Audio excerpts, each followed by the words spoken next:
Our Collision 2017 coverage is proudly powered by Monster Products.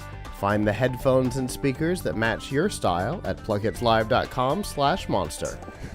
We're here with our last interview, and hi, how are you? I'm great, all is well. Can you introduce yourself for our viewers? Yes, I'm Jeremiah Steptoe. I'm the founder and CEO of CyberCentric Inc. Okay. Oh, and what exactly is CyberCentric Inc.? CyberCentric is a data visualization platform. We enable organizations to know precisely where their most sensitive data live within their internal network, what users have access to it, and how it's being used.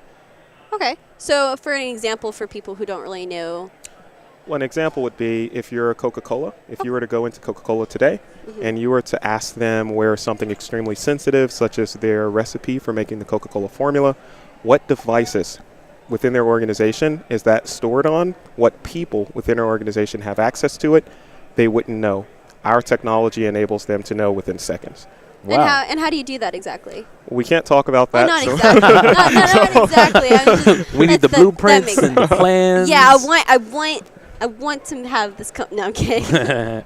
So, how would you help a company out with? So there are a number of major use cases that we have, some of which we won't necessarily talk about. The company's very young, but I can say that we're working with some very large companies, Fortune 100 financial organizations, and we are giving them the ability to map out and understand where sensitive data types, personal identifying information of some of their clients, trading strategies, etc. Traditionally, companies often don't know precisely where that data is. We have a huge AI engine that we've built out over the course of almost a year and a half. Nice. And it inspects and reads all of the data across the entire network. We can go up to the petabyte scale across millions of devices across the world. We've proven this ability. We read the technology and we can sort of tell them what type of data exists where. And you can tell whoever accesses the data when it was accessed, what device accessed the data and everything? That's correct. Wow. That's what we do. So when you have that kind of information, what would be like the next step for that company? Well, the next steps, they would have to build firewall rules, build data leak prevention, utilize data leak prevention technologies in order to prevent that technology or prevent that data from exfiltrating their internal network. So typically we're looking at things that are behind the firewall. So if you're maybe not a very technical user, think of a large organization as being a box, a square. Typically what we'll do is each side of the box effectively could be, let's say that's a firewall. It boxes off our inside organization from the rest of the world. Right. We're looking at things inside of that box. So we're monitoring that data. We're figuring out where very sensitive data types exist, and we're preventing it from getting outside, and we're helping the systems that prevent it from getting outside of that box work effectively. Do you help the company sort of, let's say they have a bunch of sensitive information all over the board. Do you kind of help them consolidate that to a specific area, or do you just, or is the company left their own devices after they know where all the information is? So at this current time, they are sort of left to their own devices. Okay. But in the future, you get them there. Right. Absolutely. Yeah. We get them that far. The visualization aspect is really, really big. I've worked in cybersecurity for a very long time now, and for a number of large organizations, largely as a consultant. And something that a lot of people may not know is that it's true, we are trying to prevent data from leaking outside of the organization, but we spend most of our time actually just trying to figure out where that data is at and where it's located, what people have access to it. We spend a tremendous amount of time just doing that. There are entire industries created just on that ability, PCI auditing, HIPAA compliance auditing, this type of thing. We essentially simplify those entire industries. We we bring them down from month-long, drawn-out processes to something that could be done within seconds. Okay. How long has the company been sort of in business? Very, very new company. We've been building our technology since November of 2015. Oh, wow. However, we did not incorporate until October of 2016. We wanted to make, so the entire team, we have good jobs. Before we quit those good jobs, we're going to make sure that we're doing something that's meaningful, that can be scaled into being a very large company and a huge opportunity. Definitely. So how did you personally get to where you are today, especially with the company and in your personal life to get to? So in my personal life, I initially started out in cybersecurity in 2009. Shortly thereafter, I founded another company, eLaunch Technologies. In 2015, we had an exit event, and I started consulting initially at Morgan Stanley. I inevitably went to some other organizations and added them as consulting clients. That's really where I saw a huge need for having this type of product. So that's where this came Avoid to be? was seen, yes. Okay. And we started to build a solution to solve a real problem that existed. Okay. Alright. So let's say I have a company. Let's say if we want to use the Coca-Cola model. Yes. I realize that, there might be some leaks in my security. What kind of price point am I looking at to hire you guys to come in and then help me out?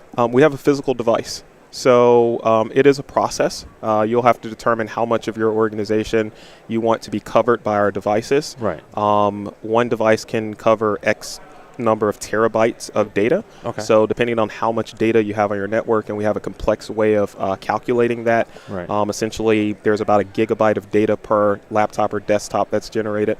This is just the type of numbers we kind of have to compile over time. We have this type of model. We'll figure out how many devices you actually need.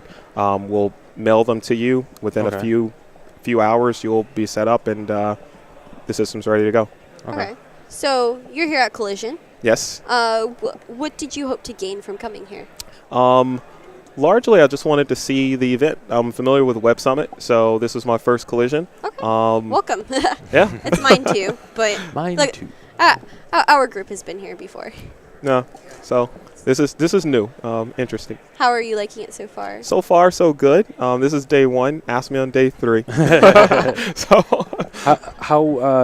What's the user friendliness of the device? Like when I get it, are there instructions? So I just plug it and then it tells me what to do? So our ideal user is a cybersecurity person.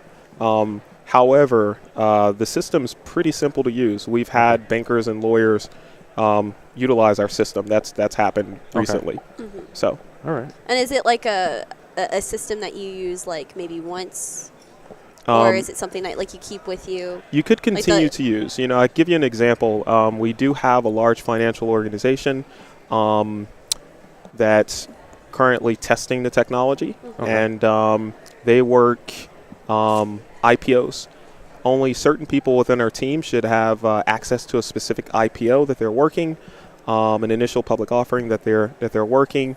They can utilize our technology to see what people within the organization have access to it, and if under the event that someone who should not have access to it gains access, they will receive an alert. So it's and you would recommend obviously continuing to do that. Continued use is ideal. Yes. Yeah. Okay. That's great. And what would be your goal for your company? Well, our short-term goals, we have 3 major short-term goals. Initially, we're going to solidify our product with large name clients. We're mostly almost done with that process. After that, we're expanding. We're building out what we think will be a pretty substantial partner channel, largely of managed service providers, and we're closing up on our seed round. So those are the short-term goals that we're looking to hit before the calendar year is out. Okay. Nice. And then long-term goals? Long-term goals, I don't know. You don't know? Yacht racing. You have dreams, but you'd rather keep them in? No. He wants to race yachts. Have to be a little short-sighted. Yes. I guess the next 5 years don't matter if we don't make it through the next 5 months. Yeah, makes sense. So, do you see your company reaching those goals? Absolutely. Most of those goals we're, partially there. We have a lot of capability to, I think to do the things that are necessary. It's a very actionable thing for us right now, and it's just a matter of time before we. And do you think Collision has helped you learn anything from that? I've been here for 5 hours. No.